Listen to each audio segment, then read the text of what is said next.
ನಮಸ್ಕಾರ ವೀಕ್ಷಕರೇ, ಶ್ರೀಗರಿ ವಾರ್ತೆಗರಿಗೆ ಸ್ವಾಗತ.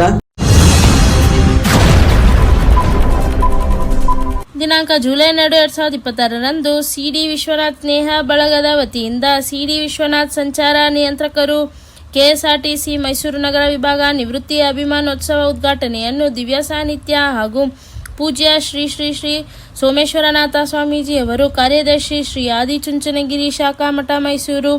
ಈ ಕಾರ್ಯಕ್ರಮದಲ್ಲಿ ಶ್ರೀ ಜಿಟಿ ದೇವೇಗೌಡರವರು, ಕೆ ಹರೀಶ್ ಗೌಡರವರು, ಶಾಸಕರು Shri L Nagendra, Shri Pratap Simha, Jagadish Kumar, D Ravikumar, NS ಶಿವರಾಜೇಗೌಡರು, HT Veeresh, MP Raghu, KV Sridhar, Premashankargowda, Prashanth Gowda, ರಾಜ್ಯದ ಸಮಸ್ತ ಸಾರಿಗೆ ನೌಕರರ ಅಧಿಕಾರಿಗಳ ವೃಂದ ಹಾಗೂ ಸಂಘಟನೆ ಹಾಗೂ ಸಮುದಾಯದ ಅಧ್ಯಕ್ಷರು, ಪದಾಧಿಕಾರಿಗಳು, ಸರ್ವ ಸದಸ್ಯರು ಪಾಲ್ಗೊಂಡಿದ್ದರು.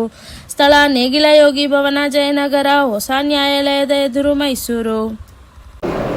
ನಮ್ಮಲ್ಲಿ ಎಸ್ ಜಾನಕಿ ಅವ್ರನ್ನ ನಾವೆಲ್ಲರೂ ಕೂಡ ಅವರ ಆತ್ಮಕ್ಕೆ ಶಾಂತಿಯನ್ನ ಕೋರಿದ್ದೇವೆ. ಇಡೀ ದೇಶದಲ್ಲಿ 17 ಭಾಷೆಗಳಲ್ಲಿ 48,000ಕ್ಕೂ ಹೆಚ್ಚು ಹಾಡುಗಳನ್ನು ಹಾಡುವ ಮೂಲಕ 4 ರಾಷ್ಟ್ರ ಪ್ರಶಸ್ತಿಗಳು, 28ಕ್ಕೂ ಹೆಚ್ಚು ಪ್ರಶಸ್ತಿಗಳನ್ನ ಸ್ವೀಕಾರ ಮಾಡಿದಂತ ಎಸ್ ಜಾನಕಿ ಅವರು ಮೈಸೂರಿನಲ್ಲೇ ನೆಲೆಸಿ ಮೈಸೂರಿನಲ್ಲೇ ಅವರು ಇವತ್ತು ನಿಧನರಾಗಿರ್ತಕ್ಕಂಥದ್ದು, ಸ್ವರ್ಗಭೂಮಿಯನ್ನ ಸೇರಿರ್ತಕ್ಕಂಥದ್ದು ನಿಜವಾಗ್ಲೂ ಕೂಡ ಅವ್ರು ಯಾರು ಕೂಡ ಇರಲಿಲ್ಲ, ಅವ್ರ ಮಗ ಇರಲಿಲ್ಲ. ಇವತ್ತು ಅವರ ಕುಟುಂಬವರ್ಗದವರು ಬಂದಿದ್ರು, ಅಲ್ಲಿ ನವೀನ್ ಅಂತ ಜೊತೆ ಬಂದಿದ್ದು ಕೂಡ ಇಲ್ಲ. ಇಡೀ ಸರ್ಕಾರ, ಮುಖ್ಯಮಂತ್ರಿಗಳು ಗೊತ್ತಾದ ಕೂಡಲೇ ಅವರಿಗೆ ಒಂದು ಗೌರವ, ಸರ್ಕಾರದ ಗೌರವವನ್ನೇ ಇವತ್ತು ಅವರಿಗೆ ಅಂತ್ಯಕ್ರಿಯೆ ನಡೆದಿದೆ. ಅವ್ರನ್ನ ಇವತ್ತು ನಾವು ಸ್ಮರಿಸಿದ್ದೇವೆ. ನಮ್ಮ ಸಿಡಿ ವಿಶ್ವನಾಥ್ ಅವರ ತಾಯಿ ಜಯಲಕ್ಷ್ಮಮ್ಮ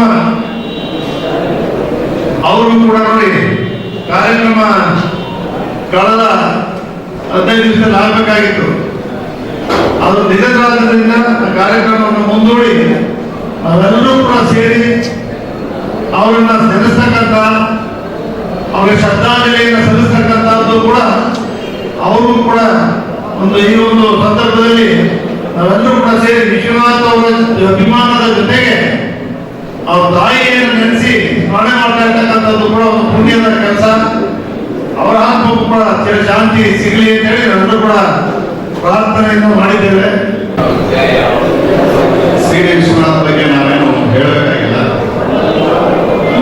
ಅವರು ನನಗೆ ಯಾವ ರೀತಿ ಪರಿಚಯ ಆದರು ಅಂತಂದ್ರೆ, ನಾನು 2009ರಲ್ಲಿ ಮೈಸೂರು ಸಿಟಿಗೆ ಡಿವಿಷನ್ಗೆ ಬಂದೆ. ಸಿಟಿ ಡಿವಿಷನ್ಗೆ ಬಂದಾಗ ಮನೆಗೆ ಎಸ್ಸಿ ಮಾಡುವಾಗ ಒಂದ್ಸಲ ಅವರು ನಿರ್ವಾಹಕರಾಗಿ ಉತ್ತರಹಳ್ಳಿ ಬಸ್ಸಲ್ಲಿ ಚೆಕ್ ನಿರ್ವಾಹಕರಾಗಿದ್ದರು. ಹಾಗೆ ಚೆಕ್ ಮಾಡಿದಾಗ ಮೊದಲನೇ ಸಲ ಅವರ ನನಗೆ ಪರಿಚಯ ಆಯಿತು. ಆನಂತರ ಆ ದಿನದಿಂದಲೂ ಅಷ್ಟೇ, ಅವಾಗಿಂದ ಅವರು ನನಗೆ ತುಂಬ ಆತ್ಮೀಯರಾಗ್ತವರು. ಯಾವ ಡಿವಿಷನಲ್ಲೇ ಇರಲಿ, ಎಲ್ಲೇ ಇರಲಿ, ಎಲ್ಲಾದ್ರೂ ಒಂದು ಕಡೆ ಸಿಗ್ತಾನೆ ಇರೋದು. ಈಗ ಅವರು ಕಾರ್ಮಿಕ ಮುಖಂಡರಾದ್ರಿಂದ ಆಗ 2021ರಲ್ಲಿ ಸ್ಟ್ರೈಕ್ನಲ್ಲಿ ಇದರಲ್ಲೆಲ್ಲ ಅದು ಸ್ವಲ್ಪ ವರ್ಗಾವಣೆ ಅವೆಲ್ಲ ಒಂಥರ ಸಮಸ್ಯೆ ಆಯಿತು. ಆಗ ನಾನು ಮಂಗಳೂರು ಡಿವಿಷನ್ ಇನ್ಚಾರ್ಜ್ ಇದ್ದೆ, ಅವರು ಮಂಗಳೂರು ಡಿವಿಷನ್ ಒಟ್ಟಿಗೆ ಬಂದಿದ್ದರು. ಹೀಗೆ ಎಲ್ಲರೂ ನನಗೆ ಅವರು ಸಿಗ್ತಾ ಅವ್ರ ಜೊತೆ ಕೆಲಸ ಮಾಡ್ಕೊಂಡು ನಾನು ಬಂದಿದ್ದೀನಿ. ಬಗ್ಗೆ ಹೇಳ್ಬೇಕು ಅಂತಂದ್ರೆ, ಅವರೊಬ್ಬ ಸಂಘಟನಾ ಚಿತ್ರ ನಿಷ್ಠುರವಾದಿ. 2011ರಿಂದ ನಮಗೂ ಒಬ್ಬರು ಒಂದೇ ವಿಭಾಗದಲ್ಲಿ ಕೆಲಸ ಮಾಡ್ತಕ್ಕಂಥ ಒಂದು ಅವಕಾಶ ಸಿಕ್ತು. ಅವಾಗ ಸಿಟಿ 1 ಡಿಪೋ ಇತ್ತು. ಸಿಟಿ 1 ಡಿಪೋದಲ್ಲಿ ಇದ್ರು, ನಾನು ವಿಭಾಗೀಯ ಯಾಂತ್ರಿಕ ಅಧಿಕಾರಿಯಾಗಿದ್ದೆ. ಆವಾಗಿಂದ ಇವತ್ತವರೆಗೂ ನೋಡ್ತಾ ಇದ್ದೀನಿ, ಅವರು ಇವತ್ತು ಕೂಡ ವೈಯಕ್ತಿಕವಾಗಿ ಯಾವುದೇ ಕೆಲಸ ಕೇಳ್ಕೊಂಡು ಯಾವ ಅಧಿಕಾರಿ ಇದ್ರು ಬಂದಿಲ್ಲ. ಸಿಡಿ ವಿಶ್ವನಾಥ್ ಬಗ್ಗೆ ಬಹುಶಃ ಅವರ ಇಲಾಖೆಯವರು, ಶ್ರೀಧರ್ DC ಅವರು ತುಂಬಾ ಚೆನ್ನಾಗಿ ಮಾತಾಡಿದ್ದಾರೆ. ಸೊ ಬಹುಶಃ ಅವರ ಪೂರ್ತಿ ಅರ್ಥ ಮಾಡ್ಕೊಂಡಿದ್ದು ಮಾತ್ರ ಮಾತಾಡ್ತಾ ಇದ್ದು ಅಂತ ನಾನು ಭಾವಿಸ್ತೀನಿ. ಅವರಿಗೆ ನಾನು ಧನ್ಯವಾದ ಅರ್ಪಿಸ್ತೀನಿ. ಗೊತ್ತಿರುವಂಥದ್ದು, ನಮ್ಮ ಭಾರತಕ್ಕೆ ನಾನೊಬ್ಬ ರೈಲ್ವೆ ಕಾರ್ಮಿಕ. ನಮ್ಮ ಭಾರತೀಯ ರೈಲ್ವೆಗೆ ಹೇಳ್ತಾರೆ ಲೈಫ್ ಲೈನ್ ಆಫ್ ಇಂಡಿಯಾ ಅಂದ್ರೆ ಅದು ಭಾರತೀಯ railway. Life line of India ಅಂದ್ರೆ ಇಡೀ ನಮ್ಮ ಜೀವನಾಡಿ, ಭಾರತದ ಜೀವನಾಡಿ ಭಾರತೀಯ ರೈಲ್ವೆ ಅಂತ ಹೇಳ್ತಾರೆ. ಯಾಕಂದ್ರೆ ಸಾಕಷ್ಟು ಸರ್ವಿಸ್ ಕೊಡ್ತಾ ಇದೆ. ಅದೇ ರೀತಿ KSRTC life line of Karnataka, ಜೀವನಾಡಿ ಕರ್ನಾಟಕ, ನಿಮ್ಗೆಲ್ಲಾ ಕೂಡ KSRTC ನಲ್ಲಿ ಕೆಲಸ ಮಾಡ್ತಿದ್ದೀರಾ. ನಿಮ್ಗೆಲ್ಲರಿಗೂ ಕೂಡ ಬಹಳ ಒಂದು ದೇಶ ಕಟ್ಟುವಂತ ಕೆಲಸ ನೀವೆಲ್ಲ ಮಾಡ್ತಿದ್ದೀರಾ ಯೋಧರಿರ್ತಾರ. ನಿಮ್ಗೆ ನಿಮ್ಗೆ ಎಲ್ಲರಿಗೂ ಕೂಡ ಅಭಿಮಾನ ಸಲ್ಲಿಸ್ತಾ ನಮ್ಮ CD ವಿಶ್ವನಾಥ್ ಅವ್ರ ಬಗ್ಗೆ ಈಗ ಆಲ್ರೆಡಿ ಸಾಕಷ್ಟು ಜನ ಎಲ್ಲರೂ ಕೂಡ ಹೇಳಿದ್ದಾರೆ. ಅವ್ರಿಗೆ ನನಗೆ ಗೊತ್ತಿರೋ ಪ್ರಕಾರ ಯಾವುದೇ ಒಂದು ಕಷ್ಟ ಸುಖ ಮತ್ತೆ ಯಾವುದೇ ಒಂದು ಫಂಕ್ಷನ್ ಆದ್ರೂ ಕೂಡ ಫಸ್ಟ್ 4 ಜನದ ಜೊತೆ ಬಂದು ಕೂತಿರ್ತಾರೆ ಅಂದ್ರೆ ಅದು CD ವಿಶ್ವನಾಥ್ ಅವರು. ಇದು ಜಗಜ್ಜಾಹಿರ. CD ವಿಶ್ವನಾಥ್ ಅವರು ಯಾವ ಫಂಕ್ಷನ್ ಅಲ್ಲಿ ಇರಂಗಿಲ್ಲ. ನಮ್ಮ ವಕೀಲ ಸಂಘದ ಸಂಘಟನೆಗಳಲ್ಲಿರ್ಬೋದು ಅಥವಾ ಬೇರೆ ಒಂದು ಯಾವುದೋ ಒಂದು ಸಾವು ಇರ್ಬೋದು, ನೋವಿರ್ಬೋದು. ಸೊ ಈ ತರ ಒಂದು ಒಳ್ಳೆ ಒಂದು ಮನಸ್ಸಿಟ್ಟು ಒಳ್ಳೆ ಸ್ನೇಹಿತರು ನೀಡ್ಕೊಂಡು ಇವತ್ತು CD ವಿಶ್ವನಾಥ್ ಅವರು, ಅದು ಅವ್ರಿಗೆ ನನಗೂ ಕೂಡ ಅರಿವಿದೆ. ಅವರು ಈ ತರ ಸರ್ವಿಸ್ ಮಾಡಕ್ ಹೋಗಿ ಮಧ್ಯದಲ್ಲಿ ಒಂದ್ಸರಿ ಪ್ರಾಬ್ಲಮ್ ಅಲ್ಲೂ ಸಿಕ್ಕಾಕೊಂಡ್ರು. ನಿಮ್ಗೆಲ್ಲರಿಗೂ ಕೂಡ ಬರ್ತಿದೆ. ಬಟ್ ಆದ್ರೂ ಆ ದೇವ್ರ ದಯೆ ಮತ್ತೆ ನೀವೆಲ್ಲರ ಒಂದು ಅದರಿಂದ ಹೊರಗಡೆ ಕೂಡ ಬಂದಿದ್ದ ಒಂದು ಡಿಪಾರ್ಟ್ಮೆಂಟ್ ಪ್ರಾಬ್ಲಮ್. ಸೊ ಅಷ್ಟು ಕೆಲಸ ಮಾಡಿದ್ರು ಕೂಡ ಅವರು ಅದಾದ್ಮೇಲೂ ಕೂಡ ಒಂದಿಸಲು ಕುಂದಿರೋದನ್ನ ನೋಡಿಲ್ಲ. ಡಿಪಾರ್ಟ್ಮೆಂಟ್ ಪ್ರಾಬ್ಲಮ್ ಆದ್ರೂ ಕೂಡ ಅದೇ ಶಕ್ತಿ, ಅದೇ ಧೈರ್ಯ, ಅದೇ ಮುಂದೆ ನುಗ್ಗಿ ಎಲ್ಲ ಕೆಲಸ ಮಾಡಿದ್ರು ಕೂಡ ನಾವು ಕಣ್ಣಾರೆ ನೋಡಿದ್ವಿ ಇವತ್ತು.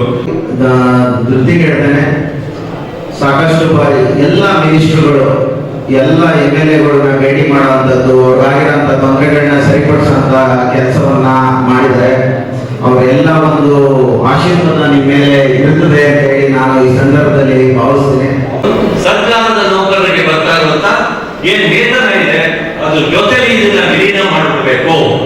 ಅವ್ರ ಜೊತೆಲಿ ಪ್ರತಿ 4 ವರ್ಷಕ್ಕಲ್ಲ ಯಾವ ಪೇ ಕಮಿಷನ್ ಡಿಕ್ಲೇರ್ ಮಾಡುತ್ತೆ ಅವಾಗ ಅದರ ಎಫೆಕ್ಟ್ ಸಾರಿಗೆ ನೌಕರರಿಗೂ ಬರಬೇಕು, ಶಾಶ್ವತ ಪರಿಹಾರ ಬರಬೇಕು ಅಂತ ಹೇಳಿ ಅವರೊಂದು ಆಸೆ ಇಟ್ಕೊಂಡಿದ್ದಾರೆ.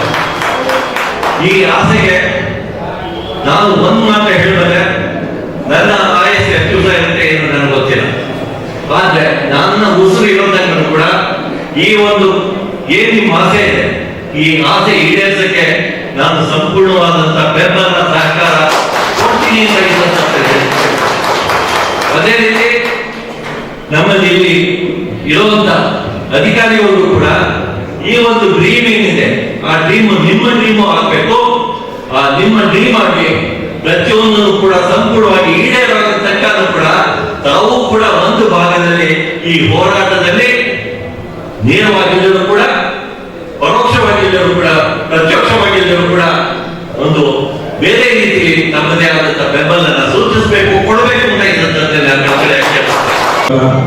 ಹಿಂದೆ ಇದ್ದ ಸಂಘಟನೆಯಲ್ಲಿ ನಿರ್ವಹಿಸಿರುವ ಈಗ ಕೂಟದಲ್ಲೂ ಕೂಡ ಸಕ್ರಿಯವಾಗಿ ಭಾರತದ ಪರವಾಗಿ ಸರಳತೆಯಿಂದ ಸಜ್ಜನತೆಯಿಂದ ನೌಕರ ಪರವಾಗಿ ಕೆಲಸ ಮಾಡ್ತಾ ಬರ್ತಿರ್ತಕ್ಕಂಥ ನಮ್ಮ ಶ್ರೀ ವಿಶ್ವನಾಥ್ ಅವರು ನಿವೃತ್ತಿ ಕಾರ್ಯಕ್ರಮ ಬಹಳ ಚೆನ್ನಾಗಿ ಮಾಡಬೇಕು ಅಂತ ಹಿಂದೆ ಅನ್ಕೊಂಡಿದ್ರು. ಅನಿವಾರ್ಯ ಕಾರಣಗಳಿಂದ ಅವತ್ತು ಮಾಡಲಿಲ್ಲ. ಇವತ್ತು ಇಷ್ಟೊಂದು ಜನ ಸೇರಿದರು ಅವರ ನಿಜವಾದ ಅವರ ಏನು ಜೀವನದಲ್ಲಿ ಸಾರ್ಥಕ ರಚನೆ ಅಂತ ನಾನು ಭಾವಿಸ್ತೇನೆ. ಶ್ರೀ ದಿವ್ಯ ಸಾನ್ನಿಧ್ಯ ವಹಿಸಿದ ಪರಮ ಪೂಜ್ಯ ಸೋಮೇಶ್ವರನಾಥ ಸ್ವಾಮೀಜಿಯವರಿಗೆ ವಂದಿಸುತ್ತಾ, ಸೇರಿದ ಎಲ್ಲ ಗಣ್ಯರಿಗೂ ನಮಿಸುತ್ತಾ, ಸೇರಿದ ಎಲ್ಲ ಅಭಿಮಾನಿ ಬಳಗದವರಿಗೂ ಕೂಡ ಸಂಜೆ ವಂದನೆಗಳನ್ನು ಅರ್ಪಿಸುತ್ತಾ, ಹಾವೇರಿಯಿಂದ ಅಭಿಮಾನದಿಂದ ಅವರ ಒಂದು ಈ ಕಾರ್ಯಕ್ರಮಕ್ಕೆ ಎಲ್ಲ ನನ್ನ ಆತ್ಮೀಯ ಅದು CD ವಿಶ್ವನಾಥರವರ ಅಭಿಮಾನಿ ಬಂಧುಗಳೇ, ನಿಮ್ಗೆಲ್ಲರಿಗೂ ಈ ಸಂಜೆಯ ಶುಭಕಾಮನೆಗಳನ್ನ ಸಲ್ಲಿಸ್ತಾ, ಸ್ನೇಹಿತರೆ, ನಾನು CD ವಿಶ್ವನಾಥ್ ಅವರು ಬಹಳ ಆತ್ಮೀಯ ಸ್ನೇಹಿತರು, ಒಂದೇ ಭಾಗದಲ್ಲಿ ಕೆಲಸ ಮಾಡ್ತಿದ್ದವರು. ಸಾಧ್ಯ ಆಗಲ್ಲ. ಅವ್ರು ಯಾರೇ ಆದ್ರೂ ಕೂಡ ಏನಾದ್ರೂ ಜನಪರವಾದ ಮನಸ್ಸು, ಎಲ್ಲರ ಜೊತೆ ವಿಶ್ವಾಸ, ಅವ್ರ ಕಷ್ಟ ಸುಖಗಳಿಗೆ ಸ್ಪಂದಿಸ್ತಕ್ಕಂಥ ಗುಣ ಇದ್ದರೆ ಮಾತ್ರ ಯಾವತ್ತೂ ಕೂಡ ಜನರನ್ನ, ಸ್ನೇಹಿತರನ್ನ, ಅಭಿಮಾನಿಗಳನ್ನ ಸಂಪಾದಿಸಬಹುದು ಅಂತಕ್ಕಂಥ ವಿಚಾರ ತಮಗೆಲ್ಲರಿಗೂ ಯಾವತ್ತೂ ಕೂಡ ಸಮಾಜದಲ್ಲಿ ಇರ್ತಕ್ಕಂಥದ್ದು. ವಿಶ್ವಣ್ಣನ ಬಗ್ಗೆ ಮಾತಾಡೋದಕ್ಕೆ ನಂಗೇನು ಉಳಿಸಲೇ ಇಲ್ಲ, ಎಲ್ಲ ಅವರೇ ಮಾತಾಡಿ ಮುಗಿಸಿದ್ದಾರೆ. ಆದ್ರೆ ಅವ್ರ ಬಗ್ಗೆ ಕೆಲವು ಮಾತುಗಳನ್ನ ಮಾತಾಡಬೇಕು ಅಂದ್ರೆ, ನನ್ನ ಜೊತೆ ಅವರು ಇಟ್ಟುಕೊಂಡಂತ ಒಡನಾಟ, ನಾವು ಏನು ಈ ಊಟ ಎಂಬ ಸಂಘಟನೆ ಕಟ್ಟಿ ನೌಕರರ ದಶಕಗಳ ಏನು ಆಸೆ ಮತ್ತೆ ಅದರ ಒಂದು ಗುರಿಯನ್ನು ಮುಟ್ಟೋದಕ್ಕೆ ನಮ್ಮ ಜೊತೆಯಾಗಿ ಬೆನ್ನೆಲುಬಾಗಿದ್ದರು. ನಿಜ ಹೇಳ್ಬೇಕಂದ್ರೆ ನಾನು ರಾಜ್ಯಾಧ್ಯಕ್ಷರನ್ನು ನನ್ನನ್ನು ಬರೆಯೋದಕ್ಕೆ, ತಿದ್ದೋದಕ್ಕೆ, ಒಂದು ರೀತಿ ಒಡೆಯೋದಕ್ಕೂ ಯಾಕಾದ್ರೂ ಅಧಿಕಾರ ಇದೆ ಅಂದ್ರೆ ಅದರಲ್ಲಿ ವಿಶ್ವನಾಥ ಒಬ್ಬರು. ಏನಕ್ಕೆ ನಾನೇ ಇಷ್ಟು ಕಷ್ಟಪಡ್ತೀನಿ ಅಂದ್ರೆ ಬಡ ನೌಕರರ ಕಥೆ ಏನಾಗಬೇಕು KSRTC ಎಂಪ್ಲಾಯ್ಸ್ ಅದನ್ನ ಅರ್ಥ ಮಾಡ್ಕೊಳ್ಳಿ. ಸಿಸ್ಟಮ್ ಚೇಂಜ್ ಮಾಡೋಣ. ಈ 4 ವರ್ಷಕ್ಕೆ ಹೋಗೋದು ಬೇಕಾದ್ರೆ ಅಗ್ರಿಮೆಂಟ್ ಪ್ರಕಾರನೇ ಕೊಡ್ಲಿ, ಆಟೋಮೆಟಿಕ್ ಆಗಿ ಜಂಪ್ ಆಗಬೇಕು ಅಷ್ಟೇ. ನೌಕರರು ಬೀದಿ ಕೂರಿಸಬಾರ್ದು. ಈ ಪರ್ಸೆಂಟೇಜ್ ಮಾಡ್ಕೊಳ್ಳಿ. ಯಾಕಪ್ಪ ಈ ಪರ್ಸೆಂಟೇಜ್ ಚೆಕ್ ಮಾಡ್ಕೊತೀವಿ. ಪರ್ಸೆಂಟೇಜ್ ಮಾಡ್ಕೊಳ್ಳಿ, ಎಲ್ಲ ಕೂತು ಮಾತಾಡೋಣ. ಆ ಪರ್ಸೆಂಟೇಜ್ ಆಟೋಮೆಟಿಕ್ ಆಗಿ 4% ಕೂತ್ಕೋಬೇಕು. 12% ಆಯ್ತು ಕೊಟ್ಟು ನೆಕ್ಸ್ಟ್ 15 ಕೊಡ್ಲಿ, ಇಲ್ಲ 15 ಕೊಟ್ಟು 17 ಕೊಡ್ಲಿ. ಈ ತರ ಒಂದು ವ್ಯವಸ್ಥೆ ಕ್ರಿಯೇಟ್ ಮಾಡೋಣ. ನೌಕರರಿಗೆ ನಿಜವಾಗ್ಲೂ ಕೇಳಿ, ನೀವು ತಪ್ಪು ತಿಳ್ಕೊಬೇಡಿ. ಕೆಲಸ ಮಾಡ್ತಾ ಇರೋ ಒತ್ತಡ ಹೇಳ್ತಿರೋ ಇಡೀ ರಾಜ್ಯದಲ್ಲಿ, ದೇಶದಲ್ಲಿ ಎಲ್ಲರಿಗಿಂತ ಕಷ್ಟಪಡ್ತಾರೋ ನಮ್ಮ KSRTC ಗೊತ್ತಿಲ್ಲ. ಏನೋ ಮಾತಾಡ್ತಾರೆ. ನನ್ನ ಸ್ನೇಹಿತರು ಬಂದಿದ್ದಾರೆ, ನನ್ನ ರಿಲೇಟಿವ್ಸ್ ಬಂದಿದ್ದಾರೆ. ನಾನು ಅವ್ರಿಗೆ ಹೇಳ್ತೀನಿ, ನಾವು ಏನೋ ನೋಡಿದ್ರೆ ಹೊಟ್ಟೆ ಹಾಕೊಂಡು ಏನೋ ಜೋರ ಕಾಣಿಸ್ತೀವಿ ಅಂತ ತಿಳ್ಕೊಂಡಿದ್ರೆ ಭಾರಿ ಕಷ್ಟದಿಂದ ನಮ್ಮ KSRTC ಅಧಿಕಾರಿಗಳು ಮತ್ತು ನೌಕರರು ಕಷ್ಟಪಟ್ಟು ದುಡಿತಾರೆ. ಆ ಕಷ್ಟಕ್ಕೆ ತಕ್ಕ ಪ್ರತಿಫಲ 10 ರೂಪಾಯಿ ಸಂಬಳ ಕಡಿಮೆ ಸಿಗಲಿ, ನೆಮ್ಮದಿ ಜೀವನ ಬೇಕು. ನೆಮ್ಮದಿ ಜೀವನ ಇಲ್ಲ ನಮ್ಮಲ್ಲಿ. ಪ್ರತಿಯೊಂದಕ್ಕೂ ಈಗ ಇಷ್ಟೊಂದು ತಾಂತ್ರಿಕತೆ ಏನ್ ಬೇಕಾದ್ರೂ ಮಾಡ್ಬೋದು. ಇದನ್ನ ಒಂದು ಬದಲಾವಣೆ ಮಾಡಬೇಕು ಅಂತ ನನ್ನ ಪ್ರಯತ್ನ. ನೀವೆಲ್ಲರೂ ಕೈ ಜೋಡಿಸ ಮಾಡೋಣ. ಇದೊಂದು ಭಾವನಾತ್ಮಕವಾದ ಕಾರ್ಯಕ್ರಮ. ಒಬ್ಬ ವ್ಯಕ್ತಿ ತನ್ನ ಸಾಧನೆಯ ಸಂದರ್ಭಗಳಲ್ಲಿ ಹೇಗೆ ತನ್ನ ವ್ಯವಸ್ಥಿತವಾದ ಜೀವನವನ್ನು ಸಾಮಾಜಿಕವಾಗಿ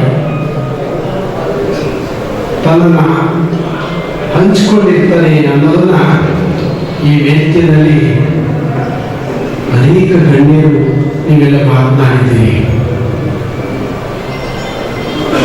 ಈ ಸಮಾಜ ನಮಗೆ ತನ್ನದೇ ಆದ ಕೊಡುಗೆಯನ್ನು ಕೊಟ್ಟಿದೆ. ಸಮಾಜಕ್ಕೆ ನಾವೆಲ್ಲ ಅಂದ್ಕೊಂಡಿದ್ದೀವಿ, ಸಮಾಜವನ್ನು ಬಿಟ್ಟು ಇರಲಿಕ್ಕೆ ಸಾಧ್ಯ ಇಲ್ಲ. ಸಮಾಜದ ಜೊತೆನಲ್ಲಿರುವಾಗ ನನ್ನ ಏಳಿಗೆ ಜೊತೆಗೆ ಸಮಾಜವನ್ನು ಕೂಡ ಕಟ್ಟಿಕೊಂಡು ಹೋಗೋದಿದೆಯಲ್ಲ, ಅದು ಬಹಳ ಮಹತ್ವವಾದ ಕೆಲಸ. ಇಷ್ಟು ಜನ ಮಾತನಾಡಿದಾಗ ನಾನು ಸಾಮಾನ್ಯವಾಗಿ ಜಾಸ್ತಿ ವಿಶ್ವನಾಥ್ ಬಗ್ಗೆ ತಿಳ್ಕೊಂಡಿರಲಿಲ್ಲ. ಅದು ಇಷ್ಟು ಜನ ಮಾತನಾಡುವಾಗ ಹೌದಲ್ಲ, ತಮ್ಮ ಮನೆ ಕುಟುಂಬ ಅಷ್ಟಕ್ಕೆ ಅವರು ಸೀಮಿತ ಆಗದೇನೆ ಸಂಘಟನಾ ಜೀವಿಗಳಾಗಿ ನ್ಯಾಯ ದೊರಕದಿರೋರಿಗೆ ನ್ಯಾಯ ದೊರಕಿಸ್ಕೊಡುವಂತ ಒಂದು ಮುಂಚೂಣಿನಲ್ಲಿ ನಿಂತ್ಕೊಂಡಂತ ಒಂದು ಜೀವ ಇಷ್ಟು ಕೆಲಸ ಮಾಡಿದೆಯಲ್ಲ ಅಂತ ಖುಷಿಯಾಯಿತು, ಸಂತೋಷ ಆಯಿತು. ಈ ಸಮಾರಂಭ ನೋಡಿದ್ರೆ 4:30 ಪ್ರಾರಂಭ ಆಗಿದೆ. 8 ಗಂಟೆ ಆಗಿದೆ. 8 ಗಂಟೆ ಆದರೂ ಅದೇ ಉತ್ಸಾಹದಿಂದ ನಮ್ಮ ವಿಶ್ವಣ್ಣವರು ಅವ್ರ ಮೇಲೆ ಇರ್ತಕ್ಕಂಥ ಪ್ರೀತಿ ಅಂತಕ್ಕಂಥದ್ದನ್ನ ಇವತ್ತು ನಮ್ಮ ಕಣ್ಣರಿಗೆ ಕಾಣಿಸ್ತಾರೆ. ಮತ್ತೆ ಮುಂದಿನ ವಾರ್ತೆಗರಿಯಲ್ಲಿ ಭೇಟಿಯಾಗೋಣ. ಶ್ರೀಗರಿ, ನಿಮ್ಮ ಮನದಾಳದ ಗರಿ.